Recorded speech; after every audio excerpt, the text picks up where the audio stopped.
Hi everyone, welcome to daily highlights with ഷിഫ്ഷ. ഇന്നത്തെ topic എല്ലാ കോമ്പറ്റേറ്റീവ് എക്സാംസിനും ഒരുപോലെ ഇമ്പോർട്ടൻ്റ് ആയിട്ടുള്ള നോബൽ പ്രൈസാണ്. 2025 നോബൽ പ്രൈസ് അനൗൺസ് ചെയ്ത കാര്യം എല്ലാവരും അറിഞ്ഞു കാണുമല്ലോ. നമുക്ക് അതിനെപ്പറ്റി ഒന്ന് വിശദമായി നോക്കാം. ഡൈനമൈറ്റിൻ്റെ ഇൻവെൻറ്ററായ ആൽഫ്രഡ് നോബലിൻ്റെ വില്ല് പ്രകാരം സ്വീഡിഷ് ഗവൺമെൻറ് ഇൻസ്റ്റിറ്റ്യൂട്ട് ചെയ്തതാണ് നോബൽ പ്രൈസ്.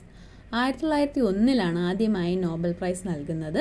അന്ന് 5 കാറ്റഗറികളിലായിട്ടായിരുന്നു Nobel prize: physics, chemistry, medicine, literature, peace. 6ാമത്തെ കാറ്റഗറിയായ എക്കണോമിക് സയൻസ് ഇൻട്രൊഡ്യൂസ് ചെയ്തത് 1968. നോബൽ പീസ് പ്രൈസ് ഒഴിച്ച് ബാക്കി 5 കാറ്റഗറികളിലും സ്വീഡിഷ് അക്കാഡമിയാണ് പ്രൈസ് മണി നൽകുന്നത്. പീസ് പ്രൈസിന് നോർവേജിയൻ പാർലമെൻറ്റാണ് പ്രൈസ് മണി നൽകുന്നത്.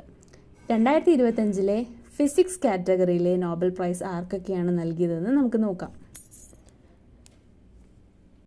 2025 ഫിസിക്സ് കാറ്റഗറിയിൽ 3 പേർക്കാണ് കിട്ടിയത്: John Clarke of UK, Michel Devoret of France, John Martinis of USA.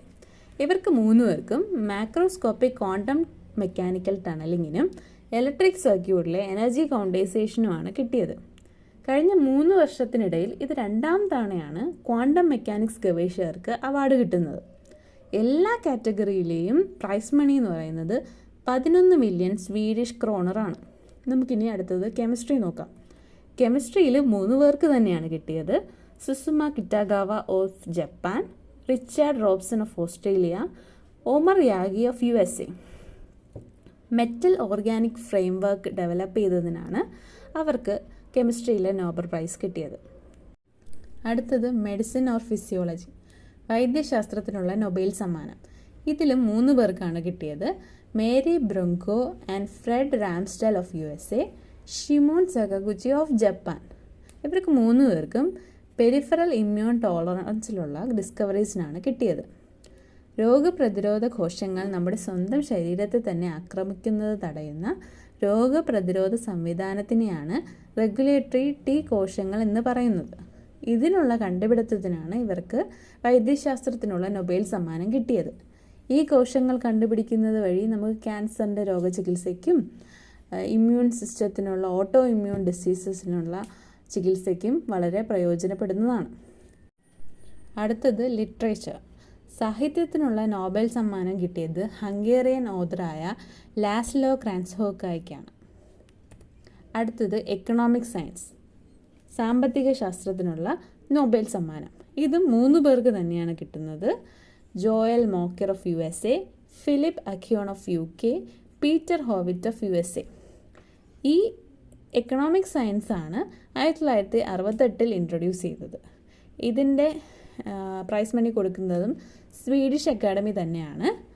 നൂതനമായ സാമ്പത്തിക വളർച്ചയെ വിശദീകരിച്ചതിനാണ് ഇവർക്ക് നോബൽ സമ്മാനം കിട്ടിയത്. ഇന്നൊവേഷൻ ഡ്രിവൺ എക്കണോമിക് ഗ്രോത്ത് എങ്ങനെയാണ് എന്ന് എക്സ്പ്ലെയിൻ ചെയ്തതിനാണ് ഇവർക്ക് സാമ്പത്തിക ശാസ്ത്രത്തിൽ നോബൽ സമ്മാനം കിട്ടിയത്.